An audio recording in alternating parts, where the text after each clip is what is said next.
Graça e paz, irmãos da Igreja Batista Casa Forte. Vamos dar início ao estudo da lição de número 14, que tem como título Em Cristo estamos aperfeiçoados. Esse estudo se baseia na carta de Paulo aos Colossenses, capítulo 2, do versículo 6 ao versículo 15. Ao estudar essa lição, a gente vai compreender mais sobre a obra excelente de Cristo na cruz. Vamos desejar viver a vida cristã livre do pecado todos os dias e pregar e ensinar a respeito da suficiência do sacrifício de Cristo sobre todo o pecado. Essa lição ela vai nos estimular, nos desafiar e também nos advertir sobre muitos assuntos que envolvem a pessoa de Cristo. Sabemos que Paulo, quando escreveu essa carta aos Colossenses, essa igreja, essa comunidade, ela foi orientada, podemos dizer, pastoreada, doutrinada por Epáfras, que era um dos cooperadores do apóstolo Paulo. Então, os ensinamentos que Epáfras recebeu foi do apóstolo Paulo. E ele se encarregou, ele iniciou essa pregação aos irmãos em Colossos. Então, tudo que ele aprendeu de Paulo, ele transmitiu para a igreja em Colossos. E Paulo, ele orienta a igreja em Colossos, no versículo 6 ao versículo 7, ele diz assim: Ora, como recebeste Cristo Jesus, o Senhor, assim andai nele. Nele radicados, edificados e confirmados na fé, tal qual fostes instruídos, e crescendo em ações de graças. Então, um desafio de nós, para todos nós, como foi para a igreja em Colossos, a andar, a permanecer. Todos nós, quando nos convertemos, temos aquele fervor, aquela alegria, aquela dedicação. Mas chega determinado momento que parece que aquele fervor, aquele ânimo vai se esfriando, não é? Vai diminuindo. Devemos prosseguir, devemos crescer. Por isso que ele faz essa comparação. Assim, ora, como recebesse Cristo Jesus, assim andai nele. Devemos continuar no mesmo ritmo, progredir, crescer, avançar. E nunca não é desanimar. Então, o que é que vai nos fortalecer? O que é que vai fortalecer o crente, o cristão, a não abandonar, a não se desviar, a permanecer no caminho? Paulo ele vai citar 4 coisas: radicados, edificados, confirmados na fé e crescendo em ações de graça. Todo cristão ele precisa adquirir raízes espirituais. E essas raízes devem estar em Cristo.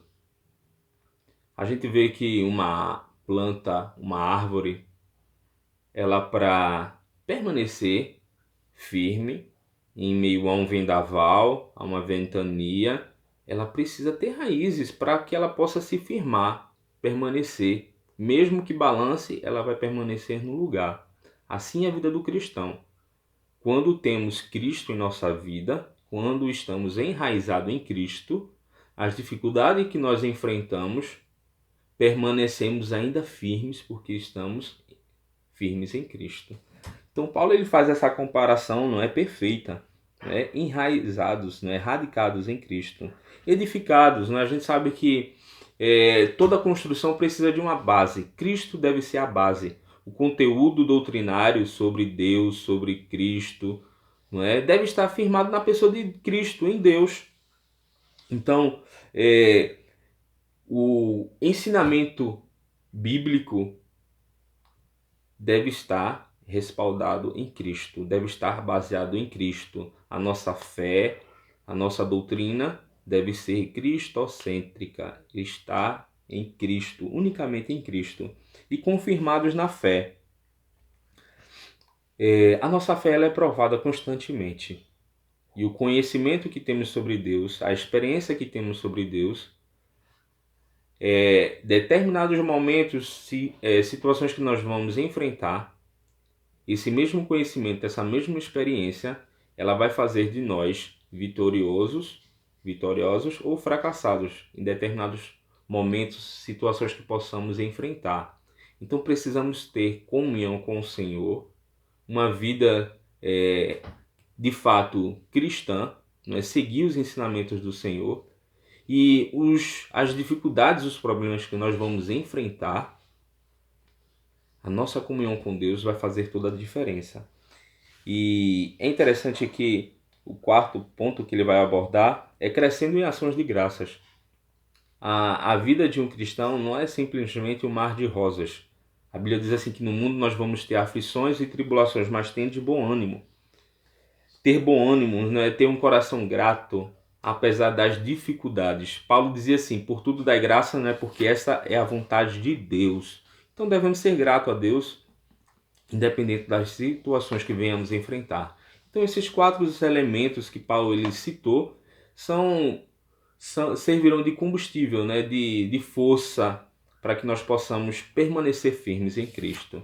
E ele, no segundo ponto, ele vai advertir: não voltem a ser escravos, né? Que ninguém vos venha heredar, né, por falsos ensinamentos, né? Que ninguém vos julgue, que ninguém se faça árbitro contra vós. Então Paulo ele está fazendo algumas advertências quanto ao perigo de serem enganados pelos falsos mestres, né, com suas vãs filosofias, com seus conceitos humanos. Então ele vai abordar aqui sobre a deficiência da filosofia. Paulo ele aponta, né, com precisão a presença do falso ensino em Colossos. Paulo ele identificou. E a igreja, e o perigo de a igreja ser contaminada era grande, porque não era apenas a igreja em Colossos que sofria esses ataques. Todas as igrejas, não é, da Ásia, ela sofria esses ataques. E todas as igrejas espalhadas ainda nos dias de hoje, elas sofrem esses ataques. Então, o Paulo ele estava orientando a igreja a permanecer nos ensinamentos de Cristo, naquilo que Cristo ensinou. E é interessante a gente compreender quando ele fala sobre a filosofia, a gente vai ver aqui, ó, cuidado que ninguém vos venha heredar com sua filosofia e vãs sutilezas, conforme a tradição dos homens, conforme os rudimentos do mundo e não segundo Cristo. Ou seja, ele não está se referindo à filosofia legítima, mas o tipo de raciocínio humano que não faz caso da revelação de Deus e seduz por sutileza. Então a gente tem que ter muito cuidado, porque muitas pessoas que se acham donos do saber, do conhecimento, não é, donos da verdade, com suas filosofias, com seu estilo de vida, com seu entendimento sobre Deus, querem ensinar coisas que contradizem a palavra de Deus. Então o perigo está aí. Porque tem muitos filósofos que eram tementes a Deus, reconhecia o Senhor. Só que Paulo ele está se referindo às pessoas que não reconhecia Deus como Senhor, Cristo como Senhor, e com seus falsos ensinamentos queriam implantar dentro da igreja doutrinas a respeito de Cristo, negando a sua divindade. E Paulo ele combateu isso duramente. E ele vai apresentar agora no ponto 2 a suficiência de Cristo. Ele vai falar nele, não é? No versículo 9 ao versículo 10, ele diz assim, ó, porquanto nele habita corporalmente toda a plenitude da divindade, ou seja, em Cristo habita completamente toda a divindade, ou seja, Cristo é o próprio Deus. Quando Jesus disse assim, eu e o Pai somos um, é justamente isso, é a harmonia entre ele e Deus, ele e o Pai. Deus, Cristo, como Deus, ele tem todos os atributos, todas as qualidades, mesmo estando em forma humana. A gente vê no livro de João que diz assim que o Verbo, né, se fez carne e habitou entre nós. Ou seja, a palavra, ela se fez carne. Jesus, embora sendo homem, não é, se fazendo carne, vindo em carne, a sua essência era divina, a sua natureza era divina, mesmo estando em forma corpórea, em forma humana. Ele não deixou de ser Deus. Porém, mesmo sendo Deus, ele não usou por usurpação ser igual a Deus. Ele se humilhou, ele se esvaziou a si mesmo, não é, tomando forma de homem. A gente vai compreender agora que a obra redentora de Cristo, ela é excelente. Em Cristo a completa salvação. Cristo, a gente vai compreender o seguinte, que os judeus, eles combatiam muito os cristãos, não é? Esses judeus ortodoxos, e eles combatiam mesmo os cristãos que se convertiam a Cristo, perseguiam, justamente por causa da circuncisão e de muitos outros assuntos, né, de respeito à lei. Então, para eles, a pessoa ser circuncidada era uma marca de que aquela pessoa era filha de Deus, né, fazia parte da aliança. E Paulo, ele orienta que essa circuncisão era um ritual da antiga aliança e que em Cristo nós fazemos parte da nova aliança. E não era mais uma circuncisão externa, mas interna, uma circuncisão no coração. E ele diz assim no versículo 11 ao versículo 12: Nele também fostes circuncidados, não por intermédio de mãos, mas no despojamento do corpo da carne, que é a circuncisão de Cristo, não é abandonar o pecado, tendo sido sepultado juntamente com ele no batismo, no qual foste ressuscitado mediante a fé no poder de Deus, que o ressuscitou dentre os mortos. Então, ele vai falar, não é, que fostes circuncidados, não é, fostes sepultados e ressuscitados, não é, a circuncisão no coração, não é, sepultado, né, nós fomos mortos, não é, para o pecado, e fostes ressuscitados, ou seja, pelo poder de Deus temos uma nova vida em Cristo, não é? Através de Cristo, né, fomos também ressuscitados com Cristo, juntamente com Ele. E a transformação espiritual só pode ser realizada por meio da fé no poder de Deus. O mesmo que ressuscitou Jesus, o mesmo Deus que ressuscitou Jesus dentre os mortos, não é? Aqueles que creem que Deus ressuscitou a Jesus da morte também serão ressuscitados com eles, não é? Romanos capítulo 10, versículo 9. Então, essa mesma fé, esse mesmo entendimento que temos sobre Deus e que Cristo assumiu sobre a morte, não é, vencendo a morte, não é, ressuscitando, não é, temos essa mesma fé em Cristo que, assim como ele morreu e ressuscitou, nós em Cristo também vamos morrer e ressuscitar, não é, com ele, né? E no ponto 2, não é, em Cristo há completo perdão. Só Jesus ele tem esse poder, essa capacidade de perdoar.